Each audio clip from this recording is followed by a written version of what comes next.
আসসালামু আলাইকুম। এটিএন বাংলা সংবাদে সবাইকে স্বাগত জানাচ্ছি। সৈয়দা মারিয়া হোসেন। প্রথমে থাকছে বিআরবি কেবলস সংবাদ শিরোনাম। সিঙ্গাপুরে চিকিৎসাধীন অবস্থায় মারা গেলেন ইনকিলাব মঞ্চের মুখপাত্র শরীফ ওসমান হাদি। মরদেহ দেশে আনা হবে শুক্রবার। প্রতিবাদ মিছিলে উত্তাল সারা দেশ। শরীফ ওসমান হাদির হত্যাকারীদের আইনের আওতায় না আনা পর্যন্ত রাজধানী শাহবাগ সহ সারা দেশে আন্দোলন চালিয়ে যাওয়ার ঘোষণা নাহিদ ইসলামের।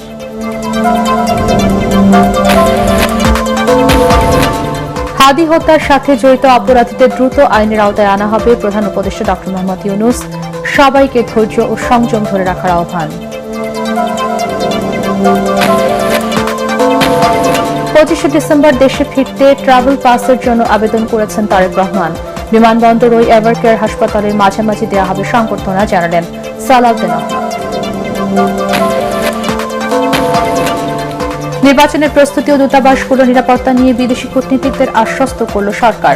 আইনশৃঙ্খলা বাহিনী সতর্ক আছে, পর্যবেক্ষক পাঠানোর আহ্বান পররাষ্ট্র সচিবের। এবং রাজধানীর জিগাতলায় ছাত্রী হোস্টেল থেকে এনসিপি নেত্রীর ঝুলন্ত মরদেহ উদ্ধার। ময়নাতদন্তের রিপোর্টের পর জানা যাবে মৃত্যুর প্রকৃত কারণ, বলছে পুলিশ। শুনছিলেন বিআরবি কেবল সংবাদ শিরোনাম, এবারে বিস্তারিত। ইনকিলাব মঞ্চের মুখপাত্র ওসমান হাদি মারা গেছেন। ইন্না লিল্লাহি ওয়া ইন্না ইলাইহি রাজিউন। বৃহস্পতিবার সিঙ্গাপুরের জেনারেল হাসপাতালে চিকিৎসাধীন অবস্থায় তার মৃত্যু হয়। বৃহস্পতিবার রাতে ওসমান হাদির ভেরিফাইড ফেসবুক পেজ ও ইনকিলাব মঞ্চের ফেসবুক পেজ থেকে তার মৃত্যুর খবর জানিয়ে পোস্ট দেয়া হয়। বৈষম্য বিরোধী আন্দোলনের তেজি এই নেতার মৃত্যুতে শোকাহত গোটা দেশ। ওসমান হাদির মরদেহ সিঙ্গাপুর থেকে আনা হবে শুক্রবার। জাহিদুল আলমের রিপোর্টে দেখুন বিস্তারিত। বৃহস্পতিবার রাত 9:30 ফেসবুকে ইনকিলাব মঞ্চ এবং ওসমান হাদির ভেরিফাইড পেজ থেকে জানানো হয় শরীফ ওসমান হাদি আর নেই। তার মৃত্যুর খবরে স্তব্ধ হয়ে যায় গোটা দেশ। দেশের কোটি কোটি মানুষের প্রার্থনা আর নতুন বাংলাদেশের স্বপ্ন নিয়েই দুর্বৃত্তদের গুলিতে শহীদ হলেন স্বৈরাচার পতন আন্দোলনের এই সৈনিক। হাদির মৃত্যুর খবর নিশ্চিত করেন ঢাকা মেডিকেলের নিউরো টিমের সদস্য ও হাদির চিকিৎসক ডাক্তার আব্দুল আহাদ। তিনি জানান, সিঙ্গাপুর জেনারেল হাসপাতালের নিউরোসার্জিক্যাল টিম মৃত্যুর বিষয়টি জানিয়েছে। আমি আমি ধন্যী, আমি মন মন উদাসী, আমি বিধবার বুকে ক্রন্দন শ্বাস, হুতাশ আমি হুতাশী।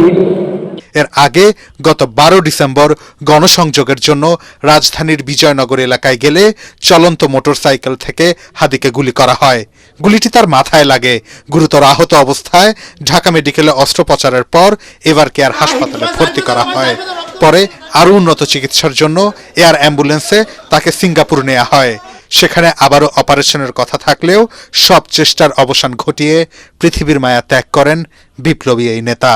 আমি মানি না কোনো আইন, আমি ধরাধরি করি ধরাধরি, আমি চরপেটো। জাহিদুল আলম, এটিএন বাংলা। আমি ধূর্তটি, আমি লোকে সে ঝড় পালা বৈশাখী, বলবীর, আমি চির উন্নতশীল। শরীফ ওসমান হাদির হত্যাকারীদের আইনের আওতায় না আনা পর্যন্ত রাজধানী শাহবাগ সহ সারা দেশে আন্দোলন চালিয়ে যাওয়ার ঘোষণা দিয়েছেন এনসিপির আহ্বায়ক নাহিদ ইসলাম। রাতে শাহবাগে জাতীয় ছাত্র শক্তির বিক্ষোভ মিছিল ও শোক কর্মসূচিতে তিনি বলেন, এবার আর ছাত্র জনতা বসে থাকবে না। এ সময় হাদির হত্যাকারীদের দ্রুত গ্রেফতার করে ভারত থেকে বাংলাদেশে ফিরিয়ে দেওয়ার দাবি জানান সাবেক তথ্য উপদেষ্টা মাহফুজ আলম। হত্যাকারীদের ফেরত না দেওয়া পর্যন্ত ভারতের সাথে স্বাভাবিক সম্পর্ক রাখা হবে না বলেও জানান তিনি। আওয়ামী লীগ তাদের দোসররা হত্যা চালালে ছাত্র জনতা বসে থাকবে না বলেও হুঁশিয়ার করেন তিনি। শাহবাগে আজকে এসেছি, শাহবাগে আমাদের আন্দোলন অব্যাহত থাকবে। আমাদের দাবি পূরণ না হওয়া পর্যন্ত আন্দোলন অব্যাহত থাকবে। আপনাদের সকলের প্রতি আহ্বান থাকবে, যার যার জায়গা থেকে আমরা দায়িত্বশীলভাবে গণতান্ত্রিকভাবে আন্দোলন চালিয়ে যাব। যারা এই আন্দোলন এবং জনগণের ক্ষোভকে ব্যবহার করে আন্দোলন বিপথে নেওয়ার চেষ্টা করবে, তাদের প্রতি আপনারা সতর্ক থাকবেন। আমরা চাই একটা ঐক্যবদ্ধ জায়গা থেকে জুলাইয়ে যেভাবে আমরা ঐক্যবদ্ধ ছিলাম সেইভাবেই আন্দোলন পরিচালনা করতে, এবং সারা দেশের মানুষের প্রতি আহ্বান থাকবে জুলাই গণ অভ্যুত্থানে আপনারা যে সকল স্পটে আন্দোলনে নেমে এসেছিলেন, চট্টগ্রাম, রাজশাহী, বরিশাল, খুলনা, রংপুর এবং ঢাকা শহরের যাত্রাবাড়ি, উত্তরা, সব জায়গায় অবস্থান কর্মসূচি গ্রহণ করুন। আমাদের আন্দোলন হবে শান্তিপূর্ণ এবং গণতান্ত্রিক, এবং রাজনৈতিক দলের নেতাদেরকে বলবো আপনারা এবার মুখ লুকাবেন না। জুলাই অভ্যুত্থানে আপনারা মুখ লুকিয়েছিলেন ঠিক, কিন্তু এখন সময় সকলে ঐক্যবদ্ধভাবে দেশের মানুষকে এই আন্দোলন নেতৃত্ব দেওয়ার জন্য আমরা মাঠে আছি, সকল ছাত্র জনতা মাঠে আছে এবং আমাদের আন্দোলন অব্যাহত থাকবে। এই দেশের তরুণ সমাজের সাথে আপনারা আর খেল তামাশা দেখায়েন না। আপনারা এই গণতান্ত্রিক প্রক্রিয়ায় আজকে আমরা এক কঠিন সংকটময় পরিস্থিতিতে এসে পৌঁছাইছি। আমাদের সামনে নির্বাচনের মাধ্যমে গণতান্ত্রিক রূপান্তর হবে, এবং গণতান্ত্রিকভাবে যেই দলেই ক্ষমতায় আসুক তারা এই দেশের স্বাধীনতা, সার্বভৌমত্ব, নিরাপত্তা, অখণ্ডতার লক্ষ্যে শক্তিশালী ভূমিকা রাখবে। এতদিন পরে বাংলাদেশে নির্বাচন হবে, সেই লড়াই আমরা করতে চেয়েছিলাম। কিন্তু যদি আপনারা মনে করেন একজন শরীফ ওসমান হাদির আপনারা গুলি করে এই দেশে অস্থিতিশীলতা, ভয়, আতঙ্ক ছড়িয়ে নির্বাচন বন্ডুল করবেন, সেই স্বপ্ন আমরা বাস্তবায়ন করতে দিব না। এই দেশে নির্বাচন হবে, এই দেশে গণতান্ত্রিক রূপান্তর হবে। আমাদের রক্তে লেখা এই সংস্কারগুলো এই যে কোনো মূল্যে বাস্তবায়নের দিকে এগোতে হবে।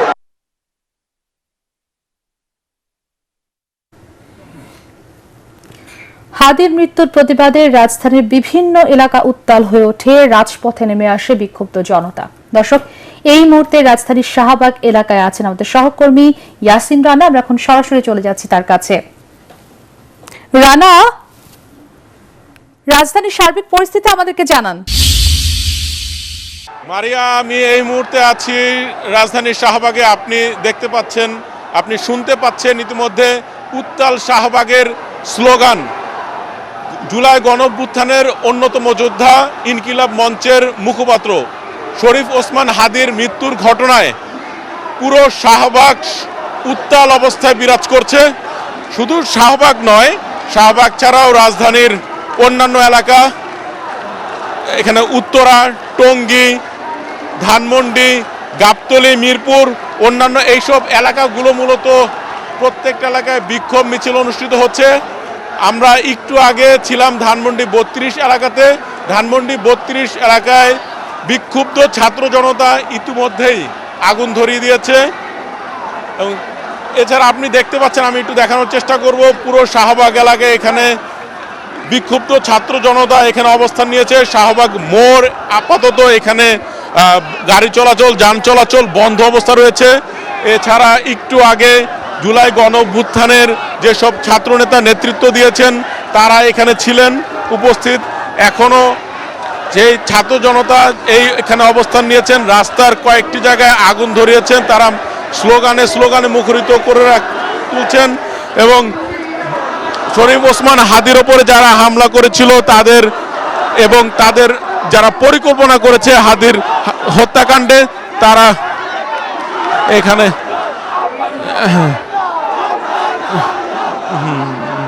এবং এখানে এনসিপি নেতারা ইতিমধ্যে ঘোষণা করেছেন যে জুলাই আন্দোলন যারা করেছেন তাদের উপর যে হামলার ঘটনা ঘটেছে সেসব প্রতিবাদ জানিয়েছে, এবং তারা মূলত এখানে হত্যার প্রতিবাদ জানিয়েছেন। এবং শুধু ঢাকা নয়, সারা বাংলাদেশের বিভিন্ন জায়গায় এনসিপি সহ অন্যান্য দলের নেতারা এখানে তারা বিক্ষোভ মিছিল করেছেন।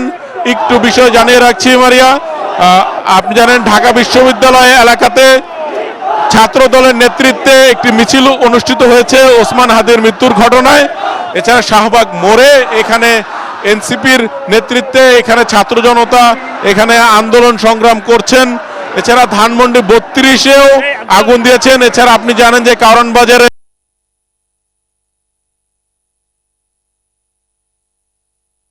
যারা ঘটেছে, আমরা একটু বাইরে দেখা করার কথা বলবো। আপনাদের এই যে অবস্থান করছেন এখানে, আপনাদের কি কি দাবি? আমাদের মূল দাবি হচ্ছে আমাদের জুলাই বিপ্লবের প্রথম সারির মহানায়ক যারা আমরা একসাথে আন্দোলন করেছি। আপনারা জানেন যে আমার ভাইকে গেল শুক্রবার জুমাবাদ গুলি করেছে। তার ফলশ্রুতিতে আমার ছোট ভাই, আমার ভাই মৃত্যু সজ্জায়, সে আজকে জানেন যে বাইরে পাঠানো হচ্ছে, সে মারা গেছেন। আমার ভাইয়ের রক্তের প্রতিশোধ আমরা নিতে চাচ্ছি। আমরা চাচ্ছি যে এই যে আমাদের সরকার, আমরা বিপ্লবী সরকার হয়নি, যার ফলশ্রুতিতে বিপ্লবীদেরকে এইভাবে প্রতিনিয়ত হত্যা করা হচ্ছে। আমরা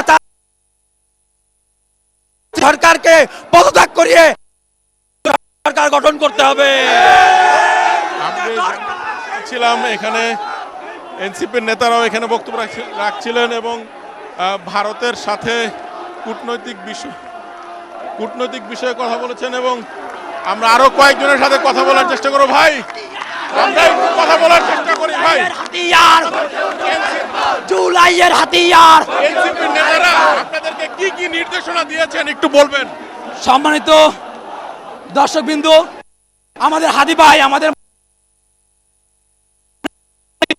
যতক্ষণ পর্যন্ত স্বরাষ্ট্র উপদেষ্টা পদত্যাগ না করবে, বাংলাদেশের জনগণ ততক্ষণ পর্যন্ত রাজপথে থাকবে ইনশাআল্লাহ। স্বরাষ্ট্র উপদেষ্টার পদত্যাগ আজকে রাত্রের ভিতরে করতে হবে। যদি আজকের রাত্রের ভিতরে স্বরাষ্ট্র উপদেষ্টা পদত্যাগ না করে, কালকে আমরা জরুরি ঘেরাও করবো ইনশাআল্লাহ। যেমনটি জানাচ্ছিলাম, এখানে যারা নেতাকর্মী আছেন তারা স্বরাষ্ট্র উপদেষ্টা লেফটেন্যান্ট জেনারেল অবসরপ্রাপ্ত জাহাঙ্গীর আলমের পদত্যাগ দাবি করছেন। আমরা আরো একটু ঘুরিয়ে দেখানোর চেষ্টা করব। এখানে শাহবাগ মোড়ে এখানে অবস্থান করছেন এনসিপি নেতা সহ, এখানে ইসলামী ছাত্র শিবির সহ ছাত্র দলের নেতারাও এখানে অবস্থান করছেন। এর আগে যেমনটি জানাচ্ছিলাম যে ছাত্র দলের নেতৃত্বে ঢাকা বিশ্ববিদ্যালয় এলাকায় একটি মিছিল অনুষ্ঠিত হয়েছে। সেই মিছিল থেকে ওসমান হাদির হত্যাকারীদের অবশ্যই এই বিচারের দাবি করেছেন তারা।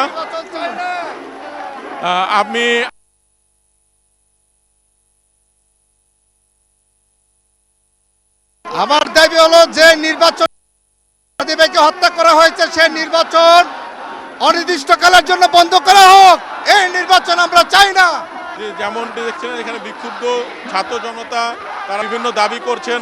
তারা স্বরাষ্ট্র উপদেষ্টা পদত্যাগ দাবি করছেন এবং যে নির্বাচনকে কেন্দ্র করে সলিম ওসমান হাদি ঢাকা ৮-এর স্বতন্ত্র প্রার্থী ছিলেন।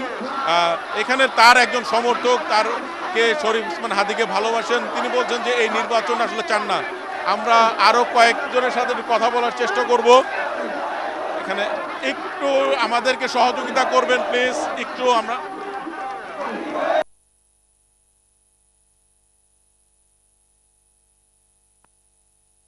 দেখানোর চেষ্টা করব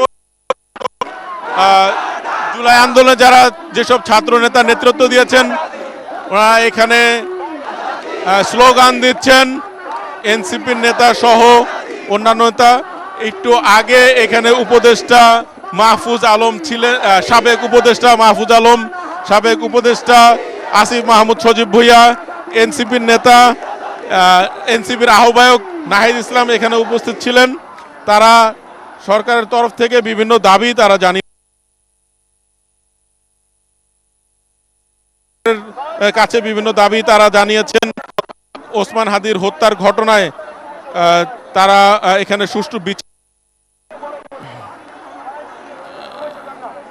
আমি এইখানে আপনার দেখানোর চেষ্টা করব। এখন পর্যন্ত উত্তাল শাহবাগ, গত শুক্রবার এর আগে 12 ডিসেম্বর ওসমান হাদির ওপরে গুলির ঘটনা ঘটে এবং এই গুলির ঘটনায় গতকাল 18 ডিসেম্বর সিঙ্গাপুরে ওসমান হাদি মারা যান। ওসমান হাদির বাম পাশের মাথার বাম পাশের অংশ থেকে একটি গুলি ঢুকে বাম পাশে দিয়ে ডান পাশ দিয়ে বের হয়ে যায় এবং হাদির যে খুনি তারা 12 ঘন্টার মধ্যেই মূলত ভারত পালিয়ে যায়।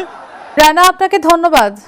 দর্শক, আমাদের সাথে যুক্ত হয়েছিল আমাদের সহকর্মী ইয়াসিন রানা, তিনি অবস্থান করছিলেন রাজধানীর শাহবাগে। দর্শক, এই মুহূর্তে রাজধানীর কাওয়ান বাজার এলাকার ডেইলি স্টারের সামনে আছেন আমাদের সহকর্মী খায়রুল ইসলাম। আমরা এখন সরাসরি চলে যাচ্ছি তার কাছে। খায়রুল, আপনি আমাদেরকে সার্বিক পরিস্থিতি জানান। জি, রাত 9:30টার সময় ইনকলাব মঞ্চের মুখপাত্র এবং ঢাকা ৮ আসনের স্বতন্ত্র প্রার্থী শরীফ ওসমান হাদির মৃত্যুর খবর পাওয়ার পরে কিন্তু ছাত্র জনতা, সাধারণ মানুষ তারা কিন্তু রাস্তায় নেমেছে এবং রাস্তায় নেমে তারা কিন্তু বিক্ষোভ মিছিল করছে এবং প্রতিবাদ জানাচ্ছে। আসলে ওসমান হাদির উপরে যে হামলা চালানো হয়েছে সেই হামলার প্রতিবাদেই কিন্তু তারা রাস্তায় নেমেছে। এর আগে কারণ বাজারে তারা প্রথম আলোর সামনে অবস্থান করেছিলেন, সেখানে তারা বিক্ষোভ জানান, প্রতিবাদ জানান এবং তার পরেই এই ডেইলি স্টারের সামনে আসেন এবং এখানে এসেও তারা কিন্তু প্রতিবাদ জানায় এবং এখানকার পরিস্থিতি নেওয়ার জন্য কিন্তু আইন শৃঙ্খলা বাহিনীও এখানে এসে পৌঁছেছেন। সেনাবাহিনীকে আমরা এখানে দেখতে পেয়েছি, পুলিশ রয়েছেন, বিজিবিও রয়েছেন। গত শুক্রবার জুম্মার পরে ওসমান হাদিকে বিজয়নগর পানির ট্যাঙ্কির সামনে কিন্তু দুর্বৃত্তরা গুলি করে, আর গুলি করার পরে কিন্তু ওসমান হাদিকে ঢাকা মেডিকেলে নিয়ে যাওয়া হয়। সেখানে চিকিৎসা শেষে তাকে কিন্তু আরও ভালো চিকিৎসার জন্য এভার কেয়ার হাসপাতালে নেওয়া হয়েছিল এবং সেই এভার কেয়ার হাসপাতাল থেকে আরও উন্নত চিকিৎসা দেওয়ার জন্য কিন্তু তার কিছুদিন পরই ওসমান হাদিকে কিন্তু সিঙ্গাপুরে নেওয়া হয় এবং সিঙ্গাপুরে কিন্তু তাকে নেওয়ার পর আজকে রাত 9:30টায় ওসমান হাদিকে মৃত, চিকিৎসাধীন অবস্থায় কিন্তু আসলে মৃত ঘোষণা করা হয়। ওসমান হাদি আসলে একজন জুলাই যোদ্ধা। তিনি কিন্তু আসলে 24শে জুলাই 24-এর আন্দোলনে কিন্তু সম্মুখ সারি থেকে কিন্তু তিনি নেতৃত্ব দিয়েছেন। তার আসলে তিনি আসলে 24-এর পরেও বিভিন্ন আন্দোলনেও কিন্তু সম্মুখ সারি থেকে কিন্তু তিনি নেতৃত্ব দিয়েছেন। আজকে কিন্তু তার হাজারো সমর্থক ভক্ত রাস্তায় নেমেছে। তার উপরে যে নৃশংস হামলা হয়েছে, গুলি চালিয়েছে এবং তাকে মেরে ফেলা হয়েছে, তার প্রতিবাদে কিন্তু তারা আজকে রাস্তায় নেমেছে এবং তারা কিন্তু বিক্ষোভ মিছিল করছে। বিভিন্ন জায়গায় আগুন ধরিয়েও কিন্তু তারা বিক্ষোভ মিছিল করছে। আমরা কিন্তু কিছুক্ষণ আগে দেখেছি যে প্রথম আলোতে কিন্তু তারা ঢুকেছিল, সেখানেও কিন্তু বিক্ষোভ মিছিল তারা করেছে। এরপরই ডেইলি স্টারের সামনে এসেছে। এখানে ভবনটিতে আগুন ধরানোর পর কিন্তু পুরো ভবনটিতে আগুন ধরানোর পর ফায়ার সার্ভিসের লোকজন এসে তারা আগুন নিয়ন্ত্রণে এনেছে এবং পরিস্থিতি স্বাভাবিক করার জন্য কিন্তু আইন শৃঙ্খলা বাহিনীও কিন্তু এখানে শক্ত অবস্থানে রয়েছে। ওসমান হাদির মরদেহ আগামীকাল বাংলাদেশে আনার কথা রয়েছে এবং ওসমান হাদির মৃত্যুর পরে কিন্তু আপনার প্রধান উপদেষ্টা কিন্তু ভাষণ দেন জাতির উদ্দেশ্যে এবং সকলকে কিন্তু শান্ত থাকার কথাও বলেন। আমরা এই মুহূর্তে কিছু ওসমান হাদির সমর্থকদের সঙ্গে কথা বলার চেষ্টা করব।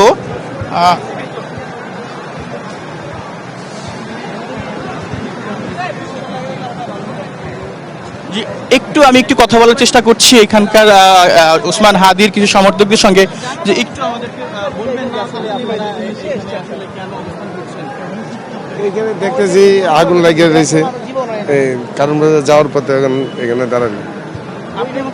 না, আমি পরে আসছি, আমি ফার্স্টের থেকে এখানে ছিলাম না। এখানে আসার পরে দেখতেছি যে এখানে আগুন লাগানো হয়েছে, উৎসুক জনতা তা দেখতেছে। এখানে ডেইলি স্টারে আগুন লাগানো হয়েছে, উৎসুক জনতা দেখতেছে। আমি লাস্ট পর্যায়ে এখানে আসছি, এগুলো দেখতেছি।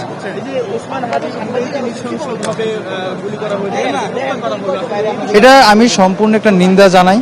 ওসমান হাদির মতো একটি লোককে গুলি মারা হয়েছে। এখানে সরকারের একটা ব্যর্থতা অবশ্যই আছে, যে ডক্টর ইউনূস থাকা সত্ত্বে এটা উনি কোনোভাবে এটা দায় এড়াতে পারে না। আমরা অথবা চাচ্ছিলাম যে দেশের আইন শৃঙ্খলা বাহিনী আরও উন্নত হবে, আরও সুশৃঙ্খলভাবে এই দেশ পরিচালনা করবে। সেই ক্ষেত্রে দেশের আইন শৃঙ্খলা ঠিক ছিল না, যার কারণে ওসমান হাদি আজকে এই মৃত্যুবরণ করলো। আমরা আসলে শোকায়িত, এই বিষয়টা নিয়ে আমরা শোকায়িত। এখানে অবস্থান করতেছে আসলে আমি ওসমান হাদি ভাইয়ের যখন মারা গেছে তখন আমি বাসায় ছিলাম। খবরটা শোনার পরে আমার ভিতরটা অস্থিরতা কাজ করতেছিল, এরকম একটা মানুষের হত্যা করা হয়েছে। এর প্রতিবাদ জানানোর জন্য আমি আসতে চাচ্ছিলাম, কিন্তু অনেক সময় ধরে আমি একা এর বিরুদ্ধে আসতে পারছি না।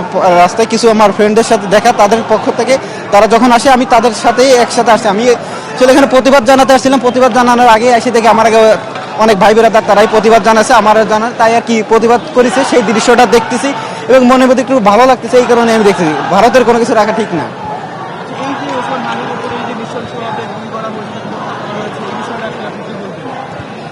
এই বিষয় নিয়ে ভাই অনেক কিছু বলার আছে, আমি এখন আসলে ওইভাবে বলতে পারতেছি না। জি, এখানকার যে ওসমান হাদির সমর্থক এবং ভক্তরা রয়েছে তারা কিন্তু আমাদেরকে একটি বিষয় বলছেন যে আসলে ওসমান হাদির উপরে যে হামলা চালানো হয়েছে, যারা হামলা চালিয়েছে তাদেরকে কিন্তু দ্রুত আইনের আওতায় এনে কিন্তু বিচারের দাবিও কিন্তু তারা করছেন। অন্যথায় কিন্তু তারা আরও শক্ত অবস্থানে যাওয়ার কথাও কিন্তু বলছেন। এই ছিল আমার কাছ থেকে কারণ বাজার রেল স্টেশনের সামনে থেকে সর্বশেষ খবর।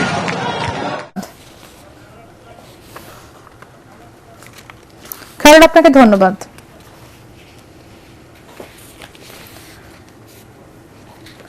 ওসমান হাদির মৃত্যুর খবর পাওয়ার পর রাজধানী সহ দেশ জুড়ে বিক্ষোভ করেছে বিক্ষুব্ধ ছাত্র জনতা। ফেসবুক পোস্টে মৃত্যুর খবর নিশ্চিত করার পরেই ঢাকা বিশ্ববিদ্যালয় ক্যাম্পাসে বিক্ষোভ মিছিল বের করেন শিক্ষার্থীরা। দ্রুত হত্যাকারীদের গ্রেফতার ও বিচারের দাবিতে জুলাই মঞ্চের কর্মী সমর্থক এবং বিশ্ববিদ্যালয়ের শিক্ষার্থীরা শাহবাগে অবস্থান নেন। পরে বাংলা মোটর, কারওয়ান বাজার, মিরপুর সহ বিভিন্ন স্থানে মিছিল আগুন জ্বালিয়ে ক্ষোভ প্রকাশ করেন বিভিন্ন স্তরের মানুষ। এ সময় তারা ভারত ও আওয়ামী লীগ বিরোধী বিভিন্ন স্লোগান দেয়। একই সময় দেশের অন্যান্য বিশ্ববিদ্যালয়ের বিভিন্ন হল থেকে মিছিল নিয়ে শিক্ষার্থীরা ক্যাম্পাসে বিক্ষোভ করেন। বিভিন্ন সড়ক অবরোধ করে অগ্নিসংযোগ করেন ছাত্র জনতা।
দর্শক, আপনারা জানেন যে আমরা কিছুক্ষণ আগে আমাদের সহকর্মী ইয়াসিন রানার সাথে যুক্ত হয়েছিলাম, যিনি এই মুহূর্তে শাহবাগে অবস্থান করছিল। তো আমরা এখন সরাসরি চলে যাচ্ছি তার কাছে। রানা, আপনি তো শাহবাগে অবস্থান করছিলেন, আমাদের সাথে কিছুক্ষণ আগে যুক্ত হয়েছিলেন। আপনি এই মুহূর্তে কোথায় অবস্থান করছেন এবং পরিস্থিতি কি বিরাজ করছে সেখানে?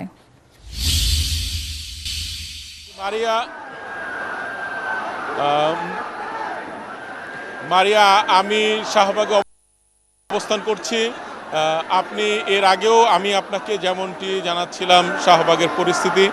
এখানে জুলাই গণঅভ্যুত্থানে যেসব নেতা নেতৃত্ব দিয়েছেন, ছাত্র জনতা এইখানে অবস্থান করছেন, এখানে বক্তব্য রেখেছেন। এখন পর্যন্ত শাহবাগের এই এলাকা, পুরো এলাকা, এখানে জুলাই গণঅভ্যুত্থানে যারা অংশ নিয়েছেন সেসব ছাত্র নেতা এবং ছাত্র জনতা এখানে আছেন। তারা বিভিন্ন স্লোগানে মুখরিত রাখছেন। শরীফ ওসমান হাদির মৃত্যুর ঘটনায় তারা বিচার দাবি করছেন এবং তাদের পক্ষ থেকে কয়েকটি দাবি করা হচ্ছে। সাধারণ যারা ছাত্র জনতা রয়েছেন, যারা ওসমান হাদিকে পছন্দ করেন, তারা বলছেন এই যে হত্যার ঘটনাটি ঘটলো, এই ব্যর্থতার দায় নিয়ে স্বরাষ্ট্র উপদেষ্টা জাহাঙ্গীর আলম চৌধুরীকে আগামীকালকের মধ্যে পদত্যাগ করতে হবে। এছাড়া যেই নির্বাচন, আমি আমার সহকর্মী ক্যামেরাম্যানকে বলবো একটু আশেপাশে একটু দেখানোর জন্য। আপনি যেমনটি জানাচ্ছিলাম, স্বরাষ্ট্র উপদেষ্টার পদত্যাগের দাবি করা হয়েছে এছাড়া যে এই আসন্ন নির্বাচনে শরীফ ওসমান হাদী ঢাকা ৮ আসনের স্বতন্ত্র এমপি প্রার্থী ছিলেন, এই নির্বাচনকে কেন্দ্র করে যেহেতু এই হত্যাকাণ্ডের ঘটনাটি ঘটেছে, তাই এই আগামী নির্বাচনটি আসলে অনেকে দাবি করছেন এই নির্বাচন যেন না হয় শরীফ ওসমান হাদীর বিচারের আগে, হত্যাকাণ্ডের বিচারের আগে। এছাড়া আমি আরেকটি বিষয় জানানোর চেষ্টা করব, এখানে এনসিপির নেতা আহ্বায়ক নাহিদ ইসলাম এখানে বক্তব্য রেখেছিলেন, সাবেক উপদেষ্টা মাহফুজ আলম, আসিফ মাহমুদ, সজীব ভুইয়া এখানে বক্তব্য রেখেছেন। এছাড়াও নাহিদ ইসলাম যে বিষয়টি বলার চেষ্টা করেছেন যে জুলাই গণ অভ্যুত্থানে ঢাকা শহরে যেসব স্পটগুলোতে, মোড়গুলো জুলাই মৃত্যুর ঘটনায় বিচার চেয়ে সেই জায়গাগুলোতে আন্দোলন এখনো চলমান থাকবে। এছাড়া উপদেষ্টা মাহফুজ আলম বলেছেন শরীফ ওসমান হাদীর যারা হত্যাকারী তারা ভারতে পালিয়ে গেছে, ভারত সরকারের পক্ষ থেকে তাদেরকে ফেরত দেওয়ার আগ পর্যন্ত যাবে না। এছাড়া জুলাই ও গণ অভ্যুত্থানের অন্যতম ছাত্রনেতা সার্জিস আলম ফেসবুকে স্ট্যাটাস দিয়েছেন শরীফ ওসমান হাদীর যারা হত্যাকারী তাদেরকে ফেরত দেওয়ার আগ পর্যন্ত বাংলাদেশে ভারতীয় দূতাবাস বন্ধ রাখতে হবে। আমি আপনাদেরকে একটু ঘুরিয়ে দেখানোর চেষ্টা করছি, এখানে রাত 1টার বেশি বাজে অথচ এখানে নেতাকর্মীর ঢল ধীরে ধীরে বাড়ছে। আমরা 12টার সময়ও এখানে দেখেছিলাম নেতাকর্মীর সংখ্যা যতটা ছিল, 1টার পরে এখানে যারা ছাত্র জনতা রয়েছে তাদের সংখ্যা প্রায় দ্বিগুণ হয়েছে এবং আগামীকাল সকাল থেকেই এইখানে তারা অবস্থান কর্মসূচি করবেন। শরীফ ওসমান হাদীর বিচারের দাবিতে তারা কর্মসূচি চালিয়ে যাবেন। আমরা এখানে অনেক নারী শিক্ষার্থীকেও দেখছি যে তারা এখানে বিচারের জন্য এসেছেন। আপু, আমরা একটু কথা বলার চেষ্টা করব আপনাদের সাথে। অনেক রাত হলো, এরপরও এই যে এখানে এসেছেন শরীফ ওসমান হাদীর বিচারের দাবিতে, আপনারা আর কি কি দাবি করছেন? ওসমান ভাই শুধুমাত্র যে আমার সহযোগিতা ব্যাপারটা এরকম না, ওসমান ভাই আমার শিক্ষক।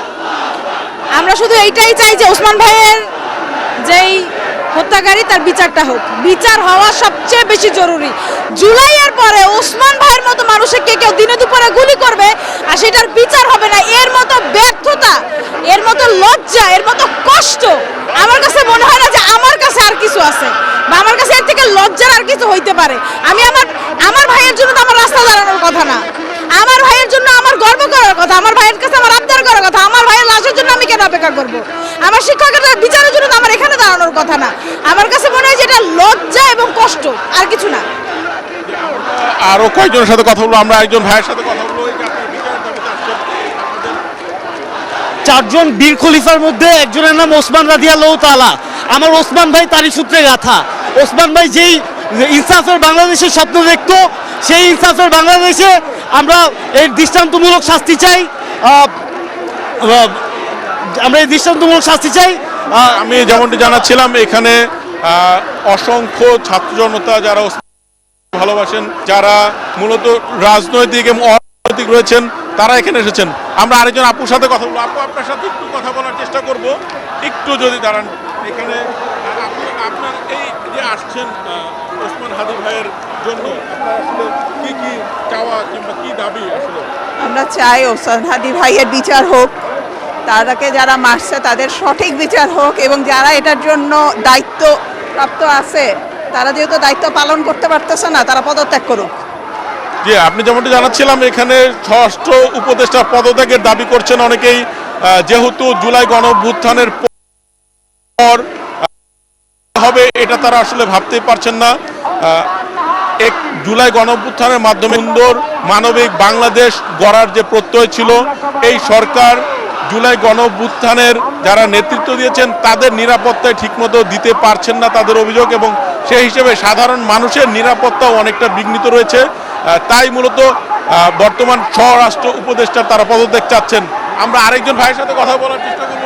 আমি এই মুহূর্তে তাদের প্রধান নির্বাচন কমিশনার পদত্যাগ চাচ্ছি, কারণ তিনি হচ্ছেন এই সামান্য হাদীর মৃত্যুকে নিয়ে তুচ্ছ ঘটনা বলেছেন তিনি। তার জন্য আমি নির্বাচন কমিশনের পদত্যাগ চাচ্ছি, স্বরাষ্ট্র উপদেষ্টার পদত্যাগ চাচ্ছি, আইনমন্ত্রীর পদত্যাগ চাচ্ছি, আমি পররাষ্ট্র উপদেষ্টার পদত্যাগ চাচ্ছি এবং আমি চাই এই দেশের বিপ্লবী ছাত্রদেরকে নিয়ে একটি জাতীয় সরকার গঠন করা হোক।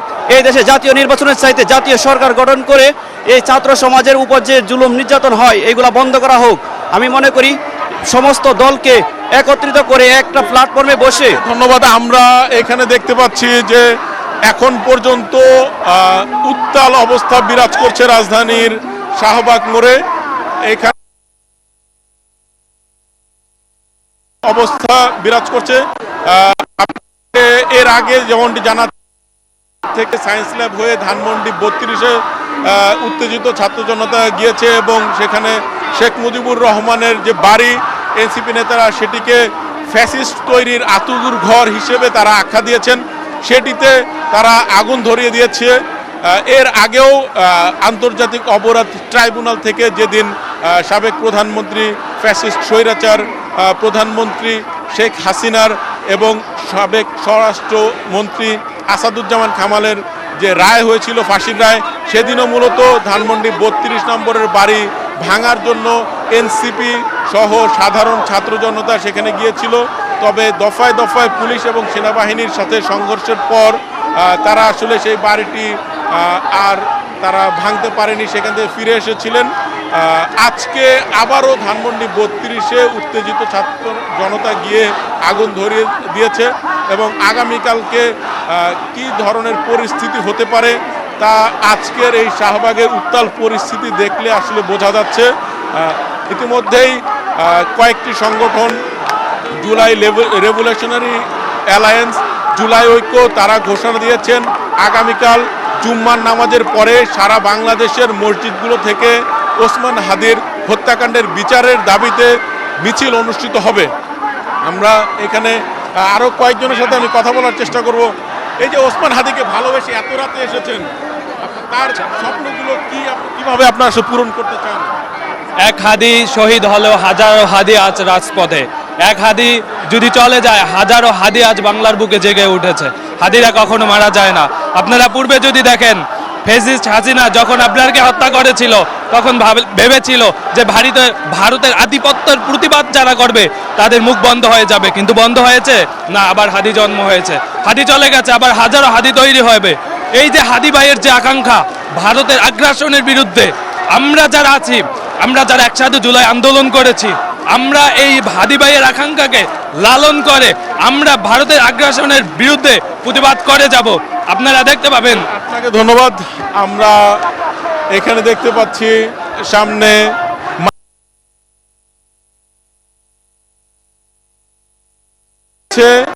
হাদির বিরুদ্ধে তারা কথা বলছেন। ভারতের আগ্রাসন যেন বাংলাদেশে না থাকছে এ বিষয়ে তারা কথা বলছেন এবং ভারতের সাথে বাংলাদেশের যে কূটনৈতিক সম্পর্ক, যদি হাদির হত্যাকারীদের বাংলাদেশে ফেরত না দেওয়া হয় তখন ভারতের সাথে বাংলাদেশের কূটনৈতিক সম্পর্ক নতুন করে পুনর্বিবেচনার দাবি করা হচ্ছে শাহবাগ থেকে। মারিয়া শাহবাগ থেকে এই ছিল ওসমান হাদির বিচারের সর্বশেষ প্রতিবাদের অবস্থা। রানা, আপনাকে ধন্যবাদ। দুর্বৃত্তের গুলিতে নিহত ইনকিলাব মঞ্চের মুখপাত্র ঢাকা ৮ আসনের সংসদ সদ্য প্রার্থী শরীফ ওসমান হাদির পরিবারের দায়িত্ব সরকার গ্রহণ করবে বলে জানিয়েছেন প্রধান উপদেষ্টা ডক্টর মোহাম্মদ ইউনূস। জাতির উদ্দেশ্যে দেয়া ভাষণে তিনি বলেন, এই হত্যার সাথে জড়িত সকল অপরাধীকে দ্রুত আইনের আওতায় আনা হবে। সে পর্যন্ত সবাইকে ধৈর্য এবং সংযম ধরে রাখার আহ্বানও জানান তিনি। শনিবার জাতীয় শোকও ঘোষণা করেন প্রধান উপদেষ্টা। ইমদাদুল্লাহ বাবুর রিপোর্ট।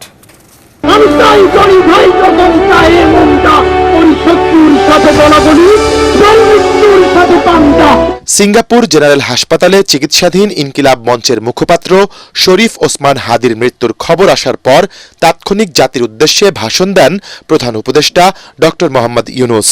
এ সময় হাদির শোক সন্তপ্ত পরিবারের প্রতি সমবেদনা জানান তিনি। আমি গভীর শোক ও দুঃখ প্রকাশ করছি। তার প্রয়াণ দেশের রাজনৈতিক ও গণতান্ত্রিক পরিসরে এক অপূরণীয় ক্ষতি।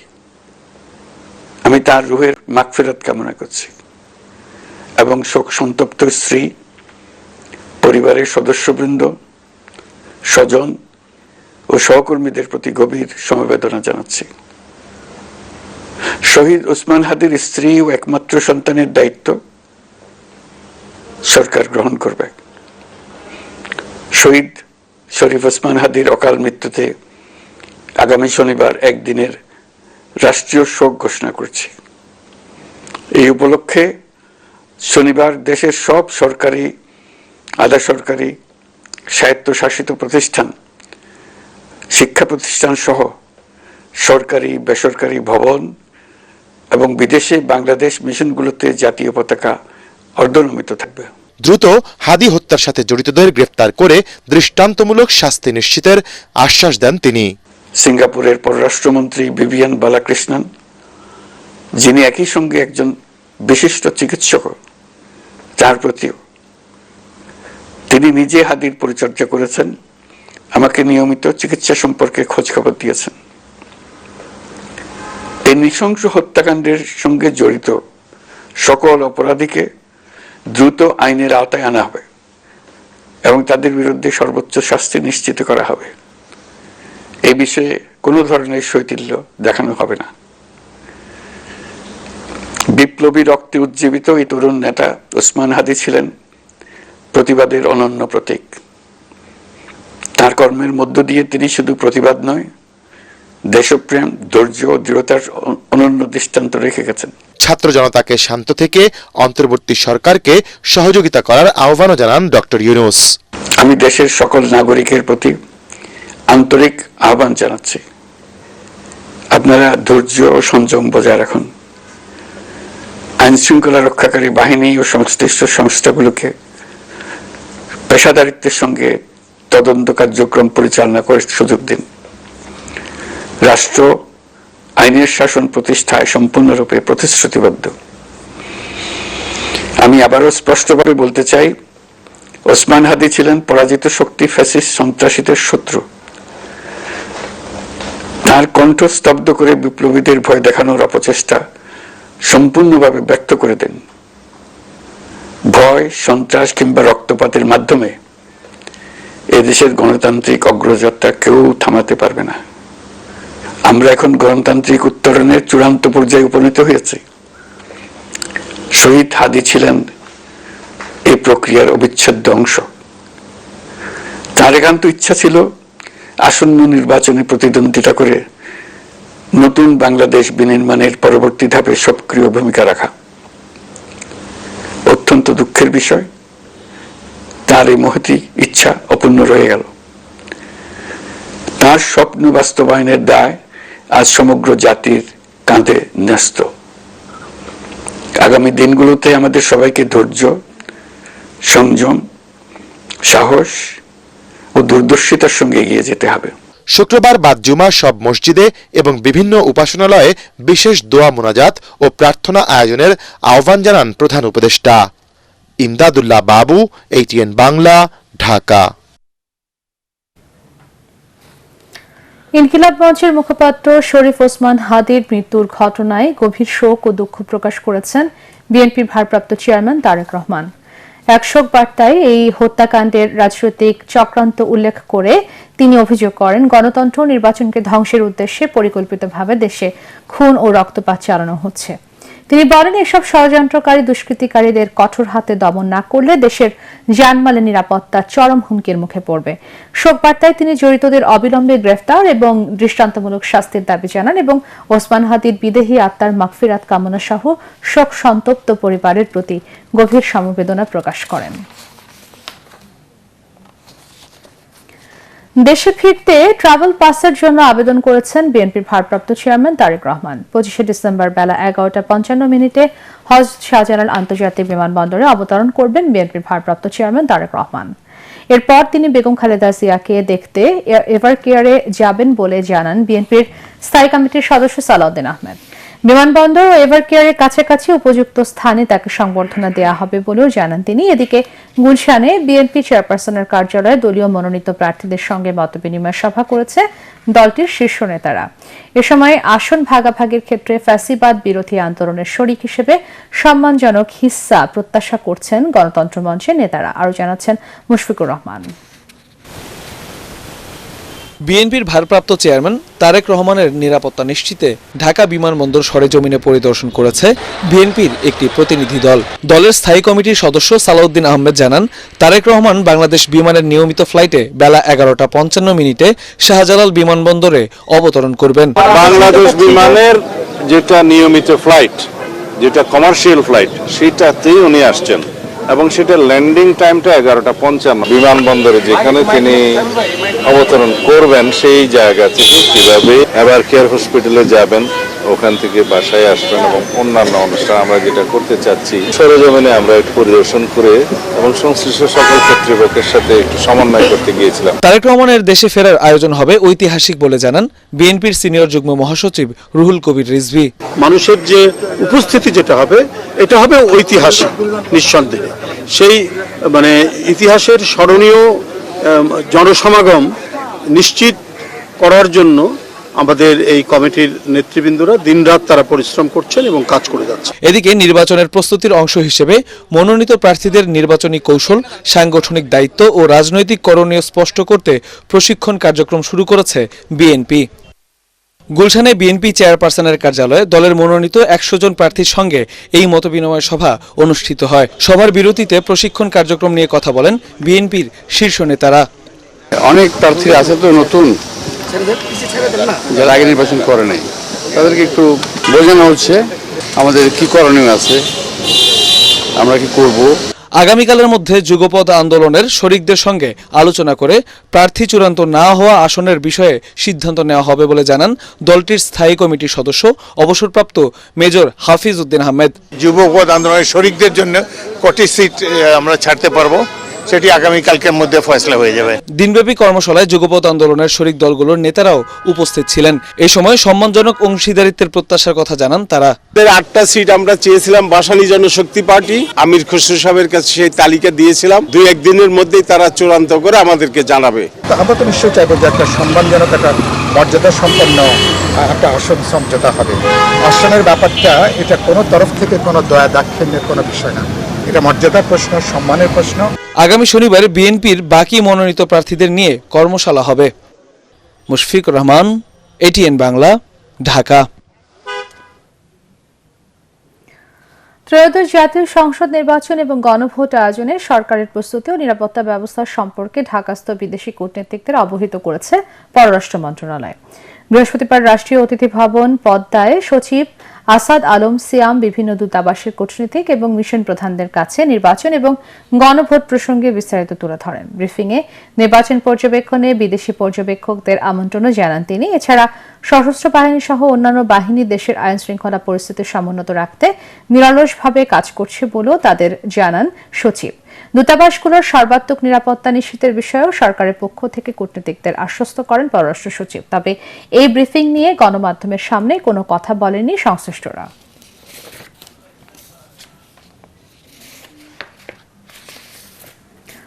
জুলাই গণঅভ্যুত্থান সংবিধান বিলুপ্তির জন্য নয়, বরং সংবিধানের সংস্কার ও বাস্তবায়নের জন্য হয়েছে। বিদায়ী বক্তব্যে একথা বলেছেন প্রধান বিচারপতি সৈয়দ রেফাত আহমেদ। সুপ্রিম কোর্টের আপিল বিভাগের 1 নম্বর এজলাস কক্ষে বিদায় সংবর্ধনায় বিচার বিভাগের স্বাধীনতা রক্ষায় বিচারপতি, আইনজীবী সহ সংশ্লিষ্টদের প্রতি আহ্বান জানান তিনি। এদিকে উচ্চ আদালত থেকে সন্ত্রাসীদের জামিন দেয়ায় প্রধান বিচারপতিকে উদ্বেগের কথা জানিয়েছেন আইন উপদেষ্টা আসিফ নজরুল। বলেন, পরবর্তী প্রধান বিচারপতি কে হচ্ছেন তা খুব শীঘ্রই জানা যাবে। আরও জানাচ্ছেন হুমায়ুন চিস্তি। আগামী 27 ডিসেম্বর অবসরে যাচ্ছেন দেশের 25তম প্রধান বিচারপতি সৈয়দ রেফাত আহমেদ। তবে 21 ডিসেম্বর থেকে সুপ্রিম কোর্টের অবকাশকালীন ছুটি শুরু হওয়ায় বৃহস্পতিবার শেষ দিনের মতো এজলাসে বসেন তিনি। প্রচলিত প্রথা অনুযায়ী এদিন প্রধান বিচারপতিকে বিদায়ী সম্বর্ধনা দেয় সুপ্রিম কোর্ট আইনজীবী সমিতি ও অ্যাটর্নি জেনারেলের কার্যালয়। আপিল বিভাগের 1 নম্বর এজলাস কক্ষে বিদায়ী সংবর্ধনায় অ্যাটর্নি জেনারেল বলেন, গত 16 মাসে মানুষকে হতাশা থেকে আলোর পথে তুলে এনেছেন প্রধান বিচারপতি। পথভ্রষ্ট বিচার বিভাগকে নির্দিষ্ট গন্তব্যে পরিচালিত করেছেন তিনি। তার উদ্যোগে সুপ্রিম কোর্ট সচিবালয় গঠিত হয়েছে। বন্ধ হয়েছে রাজনৈতিক অনুকম্পায় বিচারপতি নিয়োগ। আর সুপ্রিম কোর্ট আইনজীবী সমিতির সভাপতি প্রধান বিচারপতিকে জানান, অনেক বিচারপতির মাধ্যমে হাইকোর্টের অনেক আইনজীবী অসম্মানিত হয়েছেন। বিচার বিভাগ যতবার আক্রমণের শিকার হয়েছেন বিভিন্ন স্বার্থান্বেষী মহলের, বিভিন্ন অপপ্রচারের বারবার উনি প্রমিথিউসের মতো বিচার বিভাগের সামনে দাঁড়িয়ে বিচার বিভাগকে নেতৃত্ব দিয়েছেন। বিচারপতি হতে হবে মেধাসম্পন্ন, ব্যক্তিত্ব সম্পন্ন, সৎ। তার মধ্যে 3টা গুণই ছিল, সমন্বয় ছিল। অনেক বিচারপতি আইনজীবীদের সঙ্গে ভালো ব্যবহার করেন না, অসম্মানজনক ব্যবহার করেন। এটা বোধহয় সবারই খেয়াল রাখা উচিত। সুপ্রিম কোর্টের উভয় বিভাগের বিচারপতি ও আইনজীবীদের উপস্থিতিতে বিদায়ী বক্তব্যে প্রধান বিচারপতি বলেন, বিচার বিভাগ মানুষের ন্যায় বিচার পাওয়ার সবশেষ আশ্রয়স্থল। আইনজীবীদের সততা ও মানবিকতার সাথে দায়িত্ব পালনের আহ্বান জানান তিনি। ওনার বক্তব্যের অন্যতম মূল মোদ্দা কথা হলো এই সংবিধান আমাদের মূল ভিত্তি, এই সংবিধানকে কেন্দ্র করেই আমাদের এগিয়ে যেতে হবে। জুলাই গণ অভ্যুত্থানের যে চেতনা, যে প্রেরণা, যে প্রেক্ষাপট, যে প্রেক্ষিত, সব কিছুই এই সংবিধানকে বিলুপ্তির জন্য করা হয়নি, এই সংবিধানকে তার রাইট ট্র্যাকে নেওয়ার জন্য করা হয়েছে। সংবিধানের মতো চলা উচিত, সংবিধানকে ভিন্নভাবে পরিচালিত করার সুযোগ নেই। বিকেলে বিদায়ী প্রধান বিচারপতির সাথে সুপ্রিম কোর্টে দেখা করেন আইন উপদেষ্টা। উচ্চ আদালত থেকে সন্ত্রাসীদের জামিন দেওয়ার বিষয়ে নিজের উদ্বেগের কথা জানান। কথা বলেন পরবর্তী প্রধান বিচারপতির নিয়োগ নিয়েও। ফ্যাসিস্ট নেত্রী শেখ হাসিনা একের পর এক আমাদের জুলাই গণ অভ্যুত্থানকারীদের হত্যার হুমকি দিয়ে যাচ্ছেন এবং তার দলের অনুসারীরা যদি জামিন পায়, এটা জামিনের কোনো নিয়ম নীতির সাথে সামঞ্জস্যপূর্ণ না। কে পরবর্তী প্রধান বিচারপতি হচ্ছেন, এটা হচ্ছে সরকারের নীতি নির্ধারণের বিষয়। আপনারা হয়তো 3-4 দিনের মধ্যে জানতে পারবেন। জুলাই গণ আন্দোলনের রাজনৈতিক পট পরিবর্তনের পর গত বছরের 11 আগস্ট দেশের 25তম প্রধান বিচারপতি হিসেবে শপথ নেন সৈয়দ রেফাত আহমেদ। তিনি তত্ত্বাবধায়ক সরকারের সাবেক উপদেষ্টা প্রয়াত ব্যারিস্টার সৈয়দ ইশতিয়াক আহমেদ ও প্রয়াত জাতীয় অধ্যাপক ডক্টর সুফিয়া আহমেদের ছেলে। হুমায়ুন চিস্তি, এটিএন বাংলা, ঢাকা। রাষ্ট্রপতি মোহাম্মদ শাহাবুদ্দিনের সাথে বিদায় সাক্ষাৎ করেছেন প্রধান বিচারপতি ডক্টর সৈয়দ রেফাত আহমেদ। বঙ্গভবনে বিদায় সাক্ষাতে দায়িত্ব পালনে সহযোগিতার জন্য রাষ্ট্রপতির প্রতি কৃতজ্ঞতা প্রকাশ করেন প্রধান বিচারপতি। তার দায়িত্ব পালনকালে নেওয়া বিভিন্ন পদক্ষেপ এবং কার্যক্রম সম্পর্কে রাষ্ট্রপতিকে অবহিত করেন। এ সময় প্রধান বিচারপতির সুদীর্ঘ ও গৌরবোজ্জ্বল কর্মজীবনের প্রশংসা করে পেশাদারিত্ব, নিষ্ঠা এবং ন্যায় বিচার প্রতিষ্ঠায় তার অবদানের কথা স্মরণ করেন রাষ্ট্রপতি।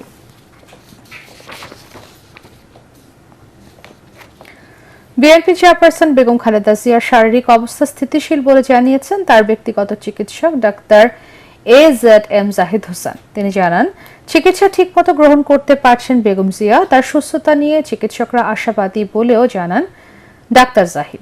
সেই সঙ্গে হাসপাতালের সামনে নেতাকর্মীদের ভিড় না করতে আহ্বান জানান। আওয়ামী সরকারের আমলে সঠিক চিকিৎসা নিতে না পারায় তার শারীরিক জটিলতা বেড়েছে বলে অভিযোগ করেন তিনি।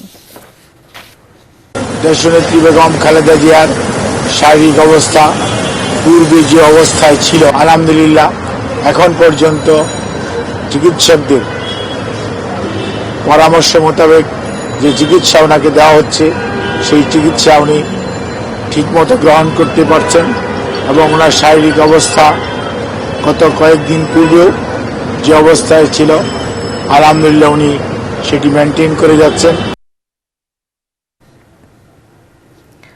আওয়ামী লীগের শাসন আমলে 26 জনকে গুমের পর ডিজিএফআই এর জয়েন্ট ইন্টারোগেশন সেল JIC-তে নির্যাতনের মামলায় ক্ষমতাচ্যুত প্রধানমন্ত্রী শেখ হাসিনা 11 সেনা কর্মকর্তা সহ 13 জনের বিরুদ্ধে বিচার শুরুর আদেশ দিয়েছে আন্তর্জাতিক অপরাধ ট্রাইব্যুনাল। তাদের বিরুদ্ধে অভিযোগ গঠন করে ট্রাইব্যুনাল 1 এই আদেশ দেন। এ মামলায় শেখ হাসিনা, তার প্রতিরক্ষা উপদেষ্টা তারিক সিদ্দিক ছাড়াও আছেন ডিজিএফআই এর সাবেক 5 মহাপরিচালক, 5 পরিচালক ও একজন সাবেক লেফটেন্যান্ট কর্নেল। এদের মধ্যে 3 জন গ্রেফতার আছেন। এদিকে জুলাই গণ আন্দোলনে মানবতা বিরোধী অপরাধের মামলায় ওবায়দুল কাদের সহ 7 জনের বিরুদ্ধে অভিযোগ আমলে নিয়ে তাদের বিরুদ্ধে গ্রেফতারি পরোয়ানা জারি করেছে ট্রাইব্যুনাল 2। সকালে বিচারপতি নজরুল ইসলাম চৌধুরীর নেতৃত্বাধীন ট্রাইব্যুনাল 2 এই 7 জনের বিরুদ্ধে অভিযোগ দাখিল করে প্রসিকিউশন। মামলা ট্রাইব্যুনাল চার্জ গঠনের আদেশ দিয়েছেন। 5টি চার্জ গঠন করা হয়েছে আসামিদের বিরুদ্ধে এবং চার্জ গঠনের আদেশের প্রেক্ষিতে এই মামলার আনুষ্ঠানিক বিচার প্রক্রিয়া শুরু হয়ে গেল। যুবলীগের সভাপতি ফজলে শামস পারস, সেক্রেটারি মইনুল ইসলাম খান নিখিল, ছাত্রলীগের সভাপতি সাদ্দাম, ছাত্রলীগের সেক্রেটারি আলী আসিফ ইনান সহ 7 জনের বিরুদ্ধে জুলাই আগস্টে সংগঠিত মানবতা বিরোধী অপরাধের ব্যাপারে অভিযোগ আমলে গ্রহণ করেছেন এবং এটাকে একটা নিয়মিত মামলা হিসাবে রেকর্ড করে আসামিদের বিরুদ্ধে গ্রেপ্তারি পরোয়ানা জারি করেছেন। রাজধানীতে ছাত্রী হোস্টেল থেকে মিলল এনসিপি নেত্রীর ঝুলন্ত মরদেহ। সকালে জিগাতলা কাঁচাবাজার এলাকার একটি হোস্টেল থেকে জান্নাত আরা রুমির ঝুলন্ত মরদেহ উদ্ধার করে হাজারীবাগ থানা পুলিশ। তিনি এনসিপির মহানগর দক্ষিণ সমন্বয় কমিটির যুগ্ম সমন্বয়কারী ছিলেন। প্রাথমিকভাবে মৃত্যুর কারণ জানাতে পারেনি পুলিশ। ময়নাতদন্তের পর জানা যাবে প্রকৃত কারণ। মনির হোসেন তপুর রিপোর্ট।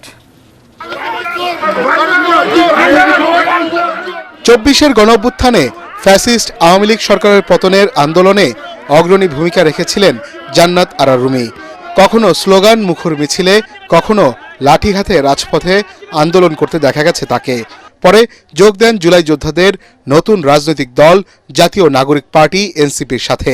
দায়িত্ব পান দলের মহানগর দক্ষিণ সমন্বয়ক কমিটির যুগ্ম সমন্বয়কারীর। বৃহস্পতিবার সকালে রাজধানীর জিগাতলার একটি ছাত্রী হোস্টেলের রুমে পাওয়া গেল জান্নাত আরা রুমির ঝুলন্ত মরদেহ।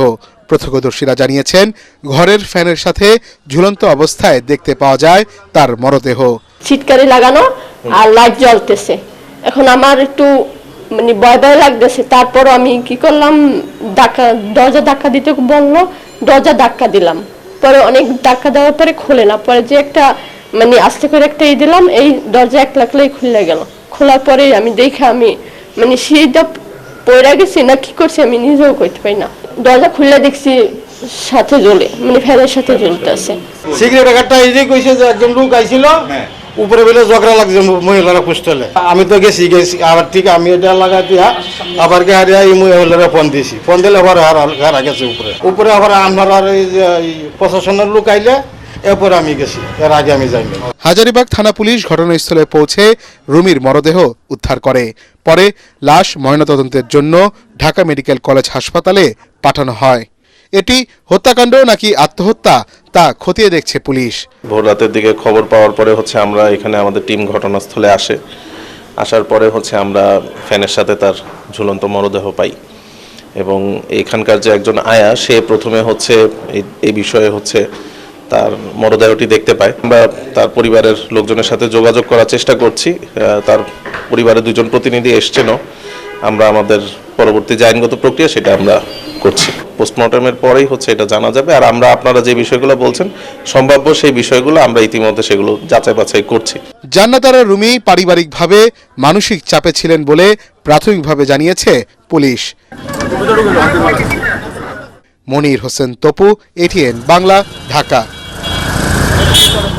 ঢাকা 10 আসনে এখনও জমে ওঠেনি প্রচার প্রচারণা। পুরোদমে নির্বাচনী আমেজ লাগেনি, তবে নানা সামাজিক অনুষ্ঠানে গিয়ে দোয়া এবং সমর্থন চাইছেন প্রার্থীরা। উপদেষ্টার পদ থেকে পদত্যাগ করে আসিফ মাহমুদ সজীব ভুঁইয়া নির্বাচনের ঘোষণা দেয়ায় আসন ঘিরে তৈরি হয়েছে নতুন সমীকরণ। ভোটাররা বলছেন, সন্ত্রাস, মাদক এবং চাঁদাবাজদের দৌরাত্ম্য দূর করে জানমালের নিরাপত্তা দেবে এমন প্রার্থীকে ভোট দেবেন তারা। সালাম স্টিল ভোটের গাড়ি নিয়ে নির্বাচনী এলাকা ঘুরে রিপোর্ট করছেন মুশফিকুর রহমান।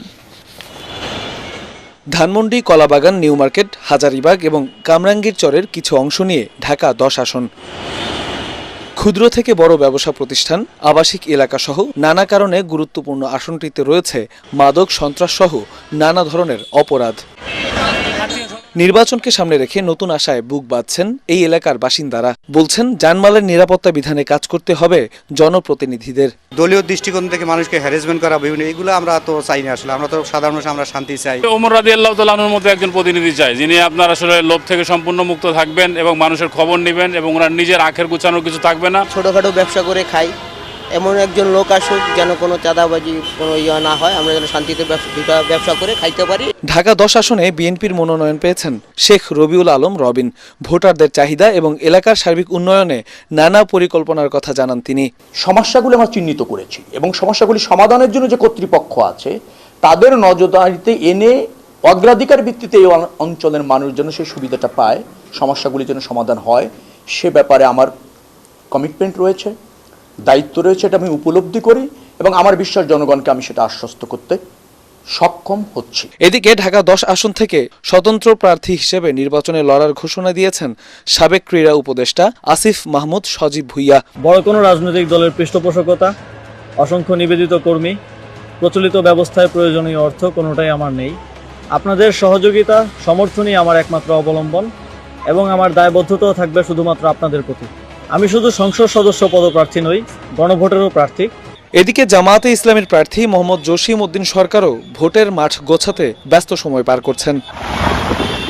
নির্বাচিত হবার পর এলাকার মানুষের সুখে দুঃখে জনপ্রতিনিধিদেরকে কাছে চান ভোটাররা। মুশফিকুর রহমান, এটিএন বাংলা, ঢাকা। দর্শক, সালাম স্টিল ভোটার গাড়ি নিয়ে ঢাকা 18 আসনের নির্বাচনের খবরাখবর জানাচ্ছেন ইয়াসিন রানা।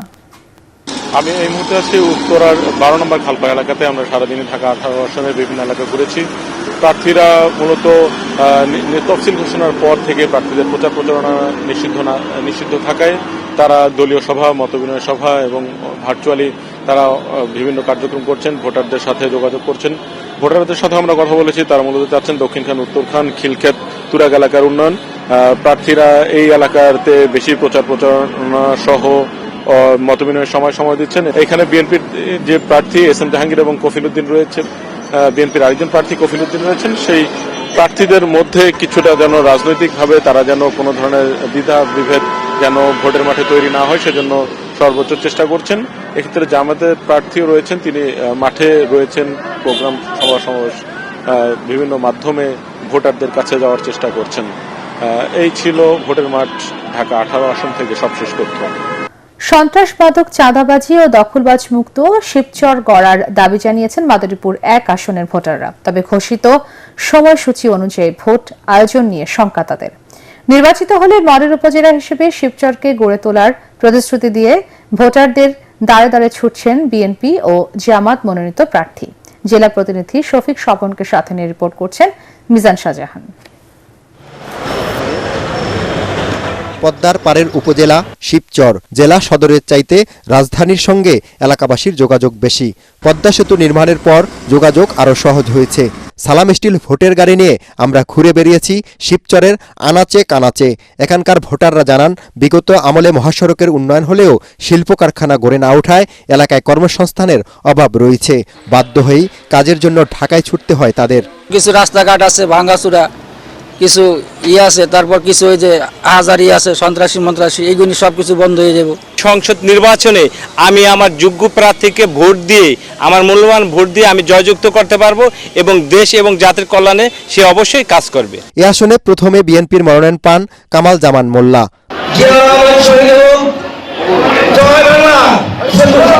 তার মুখে জয় বাংলা স্লোগান ও আওয়ামী লীগ নেতাদের সাথে ছবি ভাইরালের পর মনোনয়ন স্থগিত করে দল। পরে মনোনয়ন দেয় নাদিরা আক্তারকে। নির্বাচিত হলে শিবচরকে আদর্শ উপজেলা হিসাবে গড়ে তোলার অঙ্গীকার নাদিরা আক্তারের। আমার প্রথম লক্ষ্য থাকবে যে এই বেকার সমস্যা থেকে উত্তরণের জন্য রাস্তাঘাট থেকে শুরু করে আপনি নদী খনন, খাল খনন, এই দিকে আমার মনোযোগ থাকবে।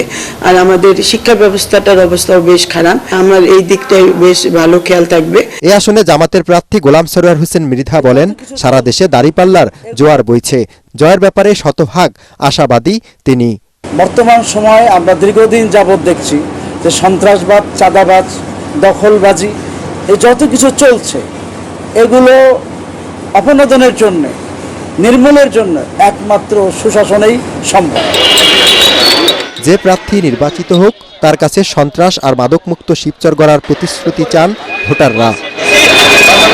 মিজান শাহজাহান, এটিএন বাংলা, মাদারীপুর।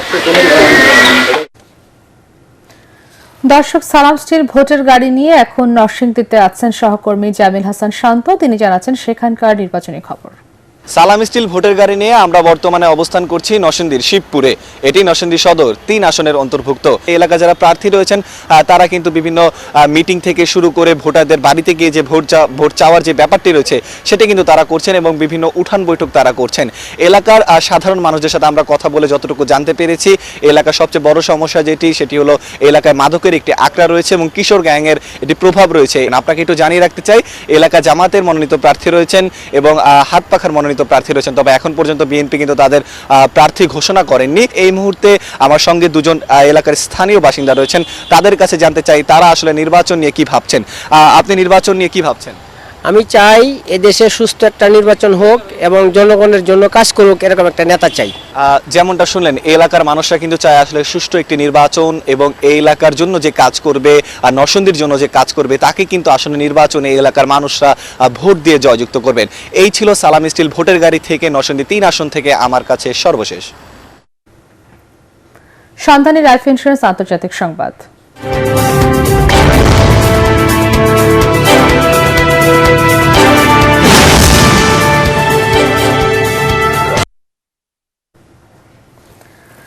ভারতের মুম্বাইয়ের বোম্বে হাইকোর্ট সহ শহরের কয়েকটি আদালতে বোমা হামলার হুমকি দেওয়া হয়েছে। আজ সকালে ইমেইলের মাধ্যমে এই হুমকি পাঠানো হয়। হুমকির পর বোম্বে হাইকোর্ট খালি করে দেওয়া হয়।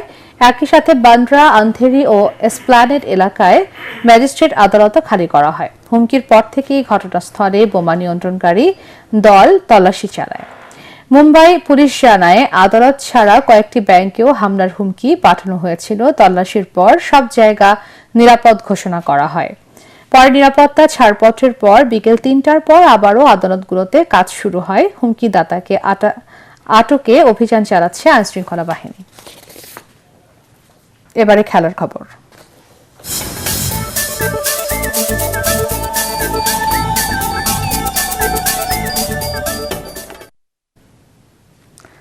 আইপিএল এর মধ্যে বাংলাদেশের হয়ে মাত্র 8 দিনের জন্য ক্রিকেট খেলবেন কাটার মাস্টার মুস্তাফিজুর রহমান। বিসিবিতে এক সংবাদ সম্মেলনে এই কথা বলেন cricket operations chairman Nazmul Abedin Fahim. তাছাড়া তিনি জানান, টি-20 বিশ্বকাপের আগে 2টি প্রস্তুতি ম্যাচ খেলবে টাইগাররা। পরাগ আরমানের রিপোর্ট। ক্রিকেট বিশ্বে নতুন ইতিহাসে নাম লিখতে আসছে আরও একটি মহারণ, টি-20 বিশ্বকাপ। আগামী বছরের ফেব্রুয়ারি এবং মার্চ মাসে ভারত ও শ্রীলঙ্কায় হবে এই আসর। 20 দলের এই প্রতিযোগিতা শুরু হবে 7 ফেব্রুয়ারি। সি গ্রুপে বাংলাদেশের প্রতিপক্ষ ইংল্যান্ড, ওয়েস্ট ইন্ডিজ, নেপাল এবং ইতালি। বিশ্বকাপে অংশ নিতে 28 জানুয়ারি ভারতের উদ্দেশ্যে রওনা হবে লাল সবুজের দল। বেঙ্গালুরুতে আমরা 28 থেকে চলে যাব আইসিসির মূল পিরিয়ড শুরু হওয়ার আগে। এদিকে বিশ্বের অন্যতম জনপ্রিয় ফ্র্যাঞ্চাইজি লিগ আইপিএলে কলকাতা নাইট রাইডার্সে নাম লিখিয়েছেন কাটার মাস্টার মুস্তাফিজুর রহমান। পুরো মৌসুমের জন্যই তাকে ছাড়পত্র দিয়েছে বিসিবি। আগামী বছরের এপ্রিলে নিউজিল্যান্ডের বিপক্ষে 3টি করে ওয়ানডে ও টি-20 ম্যাচের সিরিজ খেলার কথা রয়েছে টাইগারদের। বিসিবি পরিচালক জানান, শুধুমাত্র ওয়ানডে সিরিজ খেলার জন্য সে সময় দেশে ফিরবেন মুস্তাফিজকে আমরা ওডিআই যে 3টা ম্যাচ থাকবে সেখানে ও জাতীয় দলের পক্ষে খেলতে চলে আসবে। ওর প্রেজেন্সটা আমাদের জন্য জরুরি। আমাদের এক্সিস্টিং যে স্ট্রেংথ আছে সেখানে ও থাকলে সেটা আরো বেশি শক্তিশালী হয়, সেই বিবেচনায় এটা করা। ক্রিকেট অপারেশনসের আরেক সদস্য শাহরিয়ার নাফিস জানান, বিপিএল এর মধ্যে জাতীয় দলের গুরুত্বপূর্ণ বোলারদের ওয়ার্কলোড ম্যানেজমেন্টের জন্য একজন ফিজিও সবসময় কাজ করবেন। পরাগ আরমান, এটিএন বাংলা, ঢাকা। শেষ করার আগে বিআরবি কেবল সংবাদ শিরোনাম আরো একবার। সিঙ্গাপুরে চিকিৎসাধীন অবস্থায় মারা গেলেন ইনকিলাব মঞ্চের মুখপাত্র শরীফ ওসমান হাদি। মরদেহ দেশে আনা হবে শুক্রবার। প্রতিবাদ মিছিলে উত্তাল সারা দেশ। শরীফ ওসমান হাদির হত্যাকারীদের আইনের আওতায় না আনা পর্যন্ত রাজধানীর শাহবাগ সহ সারা দেশে আন্দোলন চালিয়ে যাওয়ার ঘোষণা নাহিদ ইসলামের।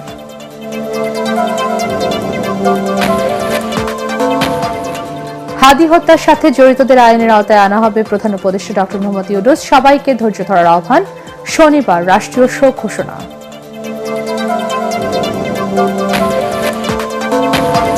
25 ডিসেম্বর দেশে ফিরতে ট্রাভেল পাসের জন্য আবেদন করেছেন তারেক রহমান। বিমানবন্দর ও এভার কেয়ার হাসপাতালের মাঝামাঝি দেওয়া হবে সংবর্ধনা, জানালেন সালাউদ্দিন আহমেদ। নির্বাচনের প্রস্তুতি ও দূতাবাসগুলোর নিরাপত্তা নিয়ে বিদেশি কূটনীতিকদের আশ্বস্ত করল সরকার। আইনশৃঙ্খলা বাহিনী সতর্ক আছে। পর্যবেক্ষক পাঠানোর আহ্বান পররাষ্ট্র সচিবের। এবং রাজধানীর জিগাতলায় ছাত্রী হোস্টেল থেকে এনসিপি নেত্রীর ঝুলন্ত মরদেহ উদ্ধার। ময়নাতদন্তের রিপোর্টের পর জানা যাবে মৃত্যুর প্রকৃত কারণ, বলছে পুলিশ। পরবর্তী সংবাদ দেখার আমন্ত্রণ জানিয়ে এখনকার মতো শেষ করছি। এটিএন বাংলার সংবাদ ইউটিউবে দেখতে ব্রাউজ করুন, ইউটিউব/এটিএন বাংলা নিউজ। ধন্যবাদ সবাইকে। নিউজ।